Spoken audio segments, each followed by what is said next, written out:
Nanti kita akan berikan contoh. Hurufnya dhanni. Kemudian dilalahnya juga dhanni. Maka pasti dia termasuk masalah furu'uddin. Enggak mungkin dia masuk usuluddin.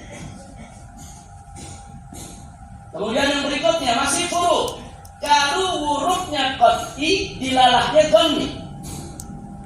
Itu juga termasuk furu'. Jadi ada dua manhaj untuk furu'. Kalau hurufnya dan dilalahnya sama-sama dhanni, atau hurufnya qat'i seperti hadis mutawatir, tapi dilalahnya dhanni. Sebagai contoh, kita ambil satu contoh saja.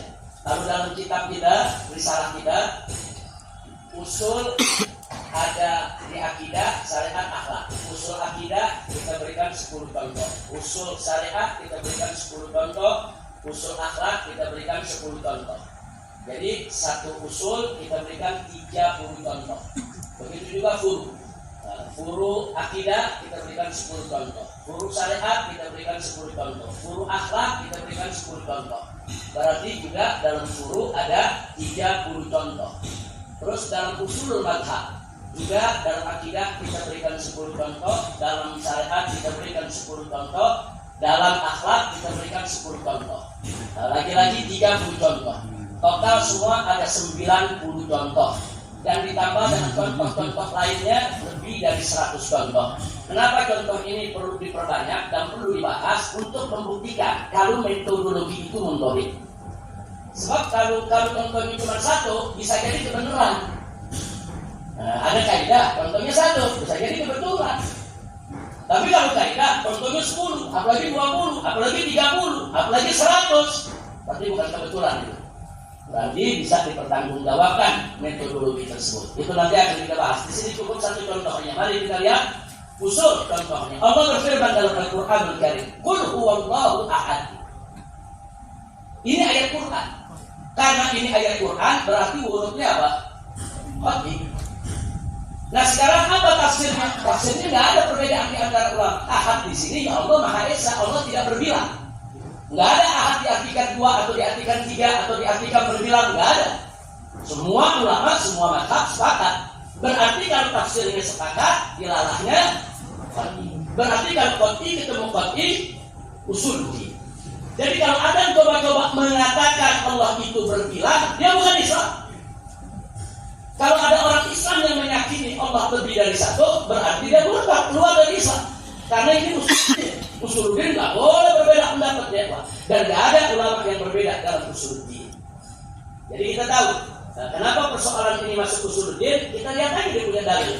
Jadi untuk mengetahui suatu masalah, ini usul atau furu', lihat aja dalilnya. Kalau dalilnya bernilai qat'i tsubut dan qat'i dilalah, dia usuluddin. Nggak ada mazhab yang akan berbeda dalam konteks ini.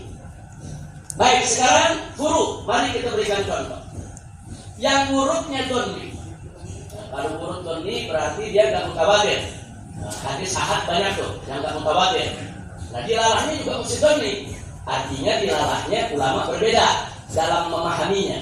Contoh, Nabi bersabda dalam satu hadis, "Iqra'u Yasin ala mautakum."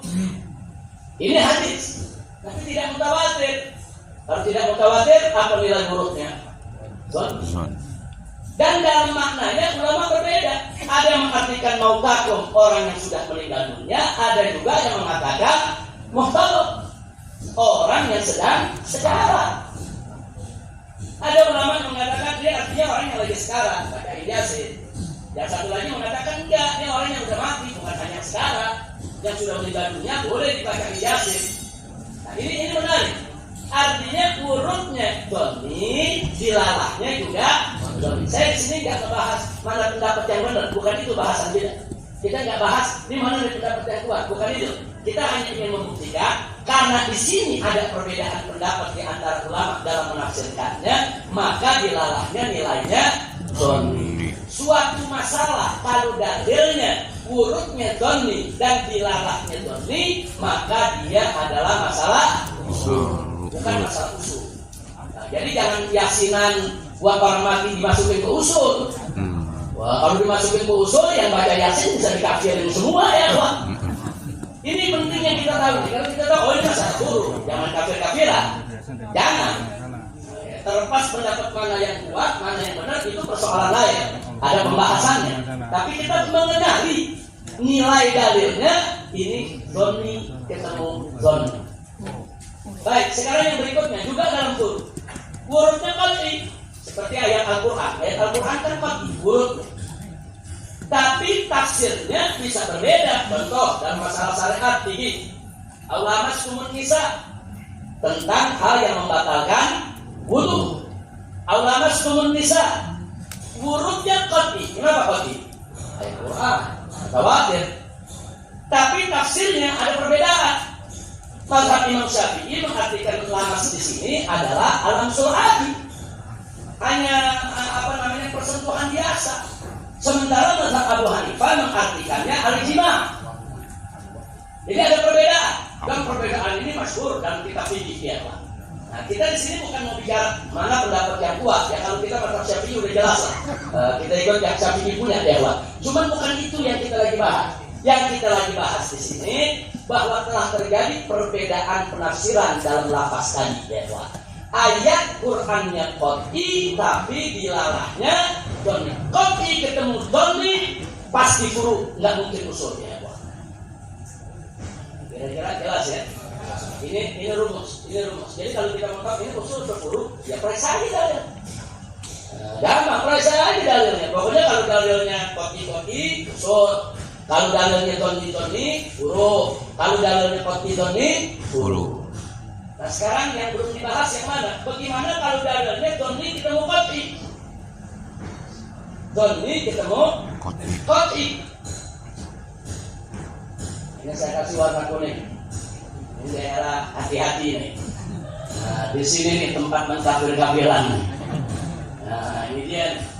Nah, jadi huruf doni dilarang qat'i. Contoh tentang soal munkar dan nakir dalam kubur. Sudah. Hadisnya sahih. Tapi bukan mutawatir. Hadisnya ahad. Kalau ahad berarti hurufnya apa? Tapi lafaz ceritanya qat'i. Semua sepakat emang lagi cerita munkar nakir nanya orang dalam kubur. Tidak ada tafsir lain sudah. Jadi dia punya urutnya doni, tapi dilarangnya qat'i. Ini yang ulama berbeda. Sebagian ulama menganggap ini usuluddin. Barang siapa menganggap ini usuluddin, saudara, maka yang tidak percaya adanya pertanyaan munkar nakir dalam kubur kafir. Tapi sebagian ulama lagi, saudara, melihat bahwa ini furu, bukan usul. Ini furu. Sehingga karena mereka menganggap itu furu, maka yang berpendapat seperti tadi, pertanyaan munkar nakir itu tidak ada di dalam kubur, tidak boleh dikafirkan. Ini persoalannya, ini terjadi perdebatan, ini usul atau furu. Ya, nah, sekarang kita lihat, Ahlus Sunnah wal Jamaah sepakat. Sudah, pertanyaan munkar nakir dalam kubur ada, hak. Soal munkar wal nakir hak, sepakat. Ahlus Sunnah wal Jamaah, ada perbedaan. Tapi Mu'tazilah menolak ya. Karena salah satu prinsip Mu'tazilah, kalau urusan akidah nggak boleh pakai hadis ahad. Jadi ini prinsip Mu'tazilah itu kalau urusan akidah nggak mau dia pakai hadis ahad, walaupun sahih. Karena ini urusan akidah harus qat'i, nggak boleh yang doni. Pokoknya ada doni nggak bakal dipakai oleh Mu'tazilah dalam urusan akidah. Kalau dalam urusan hukum nggak apa-apa dipakai. Ini yang jadi persoalan, saudara. Nah sekarang ternyata Ahlus Sunnah wal Jamaah tidak mengkafirkan Mu'tazilah. Ahlus Sunnah wal Jamaah yang mengatakan Mu'tazilah ini minal firqah dhalah. Dia termasuk daripada firqah yang sesat, menyesatkan. Mereka bukan Ahlus Sunnah, tapi tidak ada Ahlus Sunnah wal Jamaah mengkafirkan Mu'tazilah ya. Dalam soal ini. Maka itu, saudara, kalau ini dimasukkan usuluddin, Mu'tazilah kafir. Kalau ini dimasukkan furu'uddin, Mu'tazilah tidak kafir. Bukan Mu'tazilah aja. Di Indonesia ada juga kelompok yang nggak nerima kalau pertanyaan munkar nakir dalam kubur itu ada organisasi di Indonesia yang meyakini seperti itu, saudara. Artinya kalau pihak keyakinan mereka seperti itu, seperti Mu'tazilah tadi, kalau ini masuk usuluddin berarti mereka kafir. Tapi kalau ini masuk furu'uddin berarti mereka tidak kafir, tapi bukan ahlus sunnah. Jadi ini, maka itu di yang keempat ini saudara, saya mendapatkan beberapa literatur. Memang ulama berbeda, ada bilang ini usuluddin, ada bilang ini furu'uddin. Tapi belakangan beberapa literatur kita melihat, saudara, baik itu dengan jalan istiqra, saudara, dan lain sebagainya, ternyata ini lebih tepat disebut usulul madhab. Ini tidak disebut usuluddin, tapi disebut usulul madhab. Jadi usul madhab ahli sunnah wal jamaah wajib kita percaya ada soal munkar wa nakir fil khabar. Usul madhab ahli sunnah wal jamaah. Jadi kalau ada yang nggak percaya, dia bukan ahli sunnah. Tapi jangan kita kafirin. Positif dia bukan ahli sunnah. Nah, dia bukan termasuk ahlus sunnah. Untuk mengkafirkan, ahlus sunnah menahan diri ya Tuhan. Tapi jangan kaget kalau ada ahlus sunnah yang mengkafirkan mereka. Kenapa? Berarti yang bersangkutan menganggap ini usuluddin. Jangan kaget. Jadi kita tahu pola pikirnya. Oh, kalau dikafirin kenapa? Oh, dianggap ini usuluddin. Kalau ada yang bilang nggak kafir, oh ini dianggap furu'uddin. Tapi yang lebih tepat ini masuk usulul madhab. Dia tidak kafir, tapi bukan ahlus sunnah wal jamaah. Ini yang disebut usulul madhab. Makanya di dalam saya punya disertasi ini soal usul madhab ini kita lebih fokus serius karena di sini kuncinya untuk kita tidak saling mengkafirkan di antara umat Islam. Kenapa dulu para ulama-ulama ahlus sunnah kok enggak mengkafirkan Mu'tazilah, kok enggak mengkafirkan Khawarij, saudara? Bahkan Sayyidina Ali bin Abi Thalib radhiyallahu taala anhu ketika ditanya soal Khawarij, Sayyidina Ali ditanya, apa jawab beliau? Ditanya, aku farduhum, apa mereka kafir? Wahai Abul Hasan, Sayyidina Ali mengatakan, farduhum minal kufri, mereka jauh daripada kekafiran. Kemudian ditanya, amunafiqunahum, apa mereka munafik?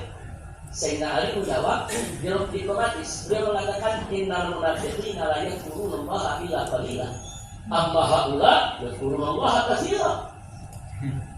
Ya Sayyidina Ali bilang orang munafik dikirnya dikit, ini mereka dikirnya banyak. Khawarij kan dikirnya banyak ya Pak.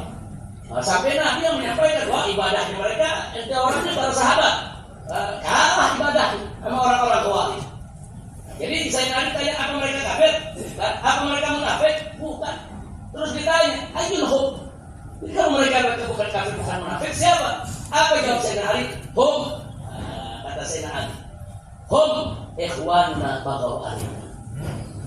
Subhanallah. Mereka saudara kita, cuman mereka membangkang kita. Subhanallah. Ini gara-gara jawaban Sayyidina Ali seperti ini, saudara. Sampai-sampai Ibn Taimiyah. Ibn Taimiyah ini kan banyak jadi rujukan kaum Salafi. Ibn Taimiyah ini terkenal dengan sikapnya di beberapa kitab dan gampang mengkafirkan orang yang berbeda pendapat. Tapi pada saat Ibn Taimiyah bicara soal ucapan Sayyidina Ali ini, ada, saya masukkan dalam kitab saya, apa Ibn Taimiyah bilang?